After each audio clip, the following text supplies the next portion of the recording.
The CPC Anshan factory was first built by the Japanese back in 1942 to produce alkali chlorine. After the end of the Second World War, with the arrival of the KMC and the formation of CPC, the factory also began to produce pentachlorophenol in 1969.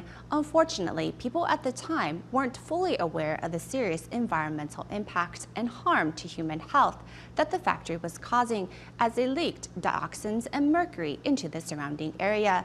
Though the factory has long been shut down, cleaning up the contamination has only just begun and is already costing taxpayers a fortune.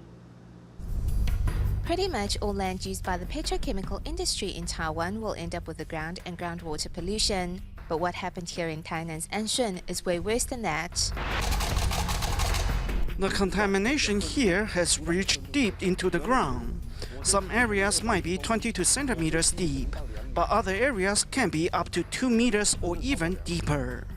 Due to the high concentration of pollutants remaining at the site, all who enter here must wear protective masks and all soils must be treated on site. For those that cannot be treated, encasing them in a concrete sarcophagus is the only option.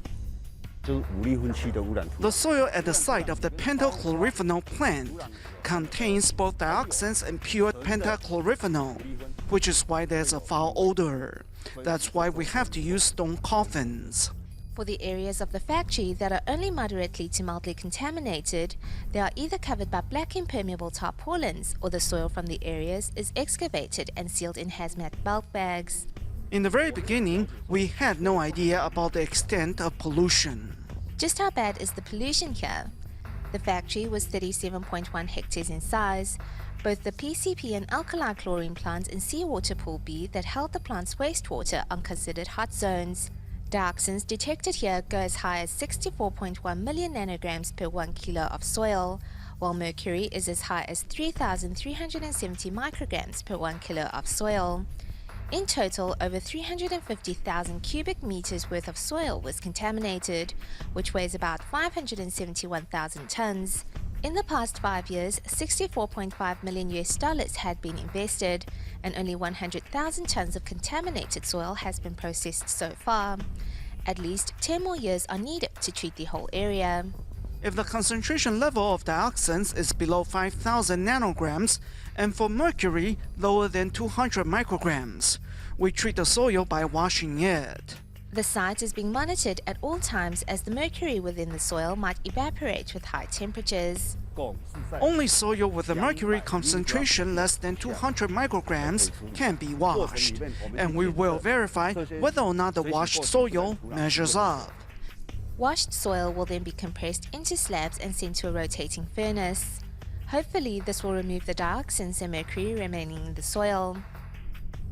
This here is our rotating furnace. It took us 3 years and just about $10 million to build this, so we can deal with the dioxins in the soil.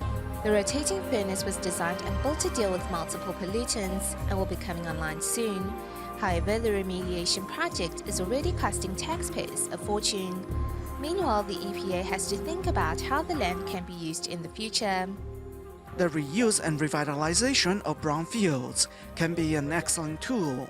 By taking the necessary precautionary measures and taking the possible risks into consideration, a brownfield can be reused. However, it seems currently the Taiwan government lacks proper laws to govern pollution remediation and reuse of brownfields. As the 6-year ban placed on the fishery surrounding the Anshan factory was lifted last June, it seems no one is making sure the water is actually pollutant-free. How can residents then be sure of the safety of the brownfield, regardless of whether it is turned into a park or a nature preserve? Just how can this land be reused? The government says the land is fine if dioxin concentration is less than 1,000 nanograms, but the pollutants are still there. Though brownfields have been put to use again abroad, in Taiwan without adequate regulations in place, citizens just cannot rest easy. Also, no one can know for sure if the remediation at the Anshan factory can really restore the area. That is an answer that only time can provide.